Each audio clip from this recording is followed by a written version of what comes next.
Well, I guess this is one of those time periods where I'm just supposed to focus on charlatans and fake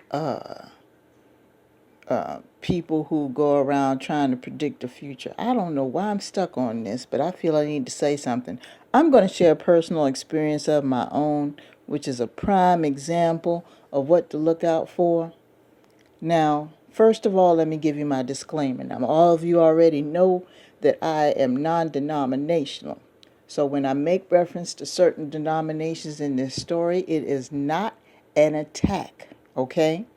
Now, I don't want anybody jumping in the comments saying you shouldn't have talked about my faith like that, this, that, and the other. Listen to the whole message, okay? I'm providing this as an example because I am trying to help you be earthly good as well as spiritually minded for those of you who are lacking. Once upon a time when I was much younger, I led a very sheltered life and I went out into the world, and it was kind of tough for me to adjust dealing with different people from different backgrounds and things like that. And I kind of made my way a little bit, and eventually I met my ex-husband and we got married.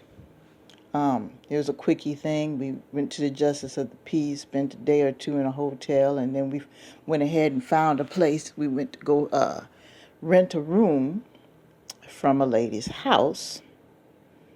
As a matter of fact, it's in the same area that I live in now. And this lady, I don't even remember how we met. I think my husband met her, and she mentioned that she needed somebody to stay in the house. We were just trying to get back on our feet, trying to save up some money so we can get a decent apartment, that type of thing. Young and in love, not thinking about anything else. And she was a very highly religious person. Now, I'm not going to mention the denomination because I said I was going to do it before, but I don't think I'm going to do it. I don't want to disrespect anybody's denomination, but you guys have an idea of what it's about. These particular people, they are in the church every time the church doors are open. They believe in speaking in tongues and Holy Spirit. When you go to their services, there's a lot of music, a lot of dancing. The sermons are emotionally charged. People have had fits. People have fainted. That type of thing. They're very, very outgoing group of people, and they believe the Bible to the letter, to the point where there are certain things that they do not do. There's certain things that they do not engage in. The women wear certain apparel. They don't believe in makeup. They don't believe in wearing pants. Some of them don't believe in putting any type of chemicals in their hair. Those type of people.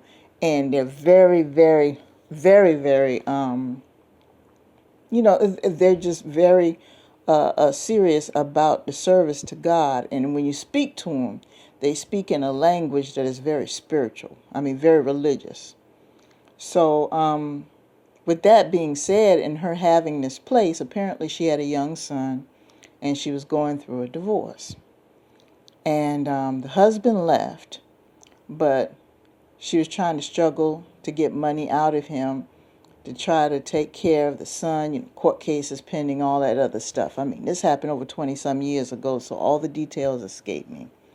But she wanted to stay in the house that she was in, and she had the extra room because she didn't want to uproot her child from school and everything else. And then she worked a regular job, but she couldn't afford to pay, so she decided she was going to rent the room out. Fine for me and my husband, because we just wanted something that we could pay for every week or every month until we could save up the money to do what we needed to do and go where we needed to go.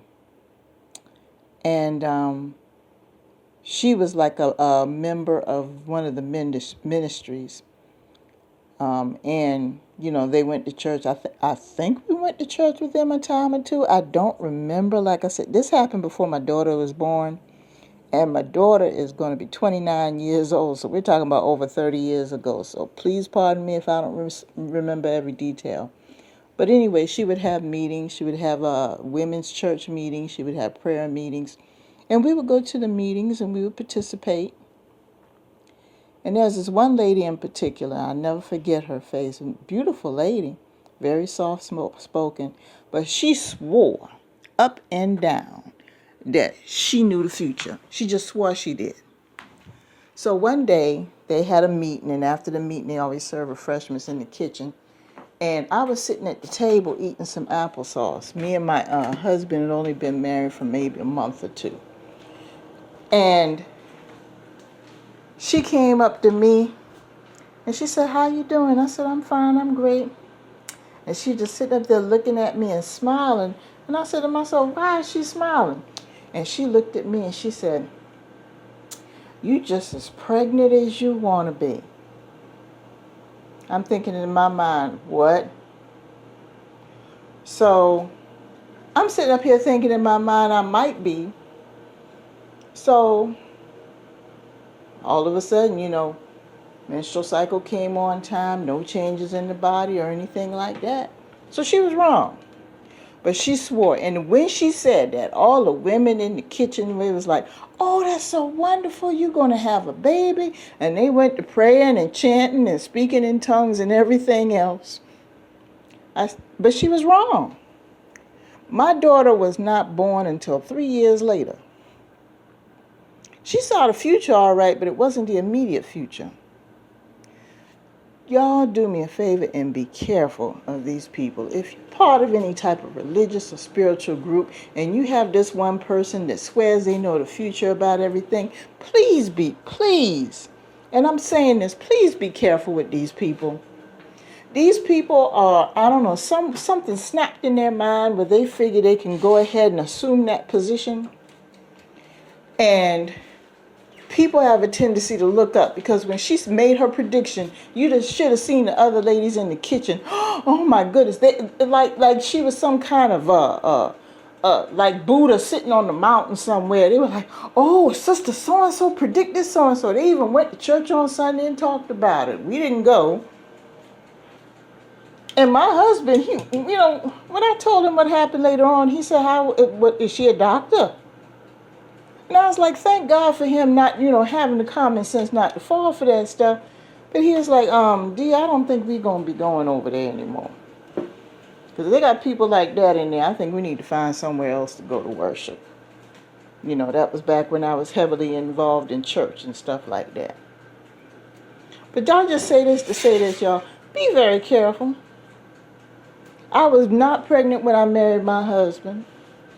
I was not pregnant and had a miscarriage when I married my husband. I didn't get pregnant with my daughter until over 2 years after we were married, and she was born after we celebrated our third anniversary. She was born around that time. Matter of fact, it wasn't even a week after our third anniversary, because I had to be in the hospital last trimester of the pregnancy because it was a difficult pregnancy.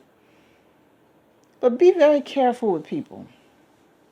Be very careful of people who have been placed on such high esteem by others that they have this gift where they feel they can just take advantage of their power, and that quote unquote power, by claiming they have this gift, this fake gift. Because I was nice about it. I know some people who went off on her. Regardless of what her religion was or who she was, they would have went off on her. They would have cussed her out and everything else. But I was taught to respect people who were, in certain positions and who had certain beliefs overall. And I know some people would have went off on her. So just be careful when you come across somebody. Every time you see them, they're making some prediction on somebody and this, that, and the other. Am I disputing the fact that somebody has divine gift of clairvoyance or clairaudience or prediction? No. But the thing is that they use that as a weapon or a tool to put themselves above other people. That's where the problem comes in. So I kind of hope this entertains you a little bit, but kind of helps you out. It's about humility.